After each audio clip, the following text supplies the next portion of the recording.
Well, I definitely agree with Brian that if you look at what consumers are interested in today, they're interested in expressing their values in their purchases. They're interested in taste, nutrition, and flavor, and eating locally is definitely a way to do that.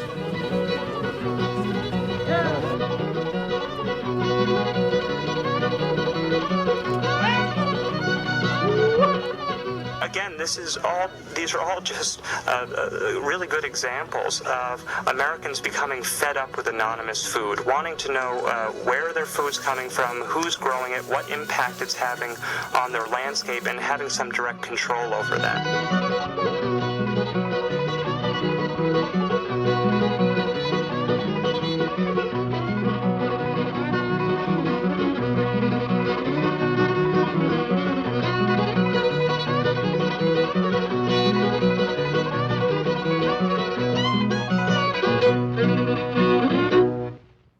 Up next, our global grocery store. If you're like most Americans, chances are that a good portion of the food in your fridge has transversed the globe, gone around the globe sometimes to get to you. Lettuce from California, you get bananas from South America, you get beef from Nebraska, mushrooms from Pennsylvania, you may get tomatoes from Israel or Spain, and go on and on and on where these things are coming from. By one estimate, an average pound of produce has traveled nearly 1,500 miles to get to your taste buds. Think of all those mileage points you could get if you were a tomato like that. Food is a basic human need. Yet, for most of us in the United States, it is merely an inexpensive commodity that we take for granted. Questions such as how, where, or by whom it is grown are not generally the topic of conversation around the dinner table. Considering the current situation in agriculture, perhaps they should be. It's estimated that about 20% of our fossil fuel use is used in the entire food system, from production to getting food on our table. And for every calorie that we consume, about 10 calories of fossil fuel has been used to produce that. Almost every state in the United States buys 85% of its food from someplace else. In Massachusetts, for example, this food import imbalance translates to a $4 billion leak in the state economy on an annual basis. That long-distance meal consumed about 17 times as much energy in transportation as that same meal raised within 50 miles of the university itself. So not only is it gobbling up a tremendous amount of money, but it's actually taking dollars out of the state. When you buy direct from local farmers, your dollars stay within your community and strengthen the local economy. More than 90 cents of every dollar you spend goes to the farmer, thus preserving farming as a livelihood and farmland. Community-supported agriculture, CSA, is a new idea in farming, one that has been gaining momentum since its introduction to the United States from Europe in the mid-1980s. The CSA concept originated in the 1960s in Switzerland and Japan, where consumers interested in safe food and farmers seeking stable markets for their crops joined together in economic partnerships. One example of a CSA is Primrose Community Farm. Founded by Mike Naltner in April of 2005, it has been very successful in producing an abundance of vegetables throughout the entire year. Located in Middleton, Wisconsin, they grow a very diverse selection of over 60 different vegetables on 5 acres of farmland. CSA is people, we pack boxes individually that has an assortment of items in it, and so it is a cooperative model in the sense that they're really kind of taking a stake in the farm. They pay us at the beginning of the season, and then they'll get a box of produce every week, and depending on how well the season is, they'll get, more or less of certain items. Community-supported agriculture represents a viable alternative to the prevailing situation and the long-distance relationship most of us have with the food we eat.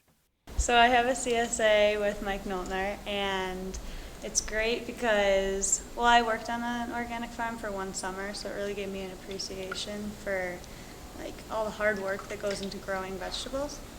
So then I decided, since I can't do that as a student, actually grow my own food, the next best thing is to know who grows my food. So that's why I got a CSA with Mike. And and you just pay at the beginning of the season, and you get like a fresh box of vegetables every week, and he has the best carrots, and you just can eat fresh vegetables, and you know who's growing them, which is really important, I think, because it's local, and it's awesome. With the CSA, we really have to learn about and grow a lot of different vegetables. I think I grow probably 60 or so different things just so that we have vegetables throughout the year to put in the boxes. And I think it's a really exciting thing to introduce people to new things that they wouldn't go out and buy.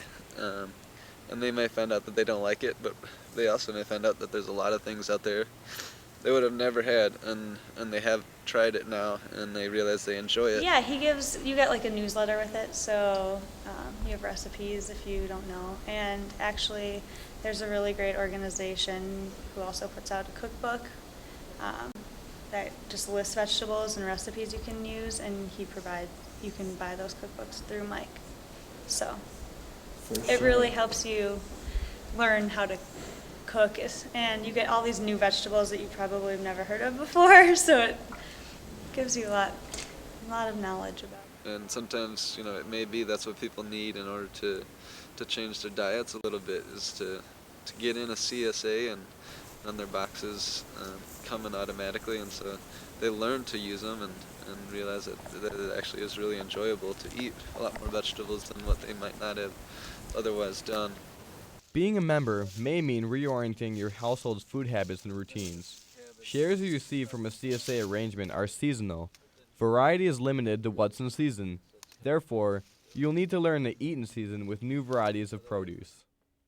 When you're trying to eat stuff that's just coming from farms that are near you, it's really something to think about. Going into winter is a really big change in your diet if you really want to not transport food really long ways. You got to sort of realize what the fields can offer at different times of the year, and so you really start to appreciate things when it's when you're not going to have them for a long time.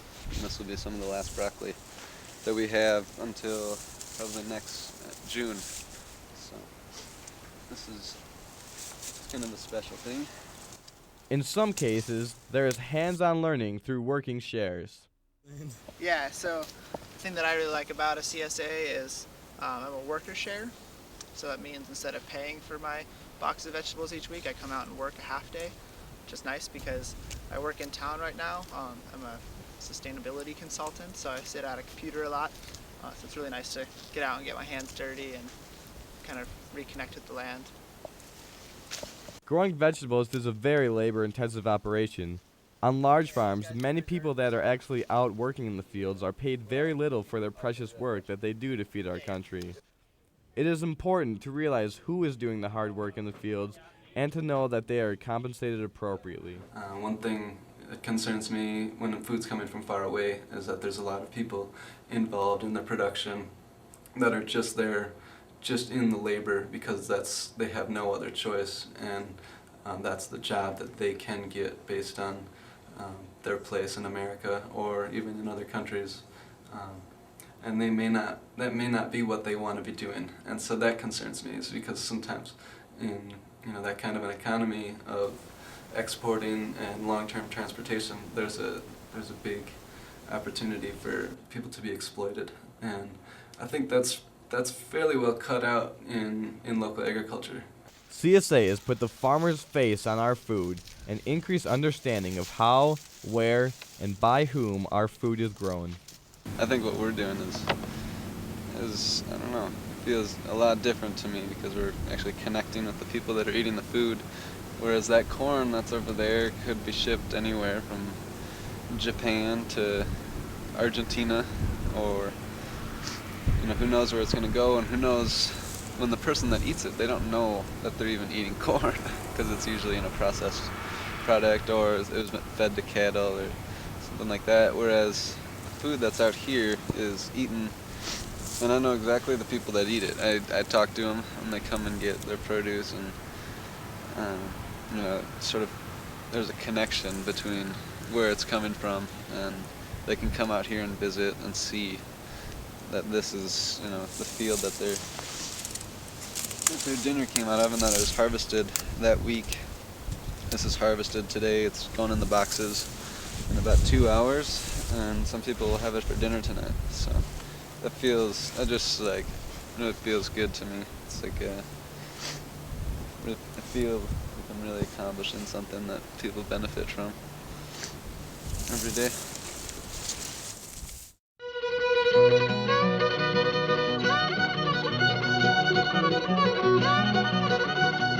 And we don't really attach a lot of value right now to the fact that those potatoes might have been grown locally, which might mean that they're fresher and tastier, but also means that we're not causing all this pollution and congestion as a result of the energy use, and also means that we're keeping money in our local economy.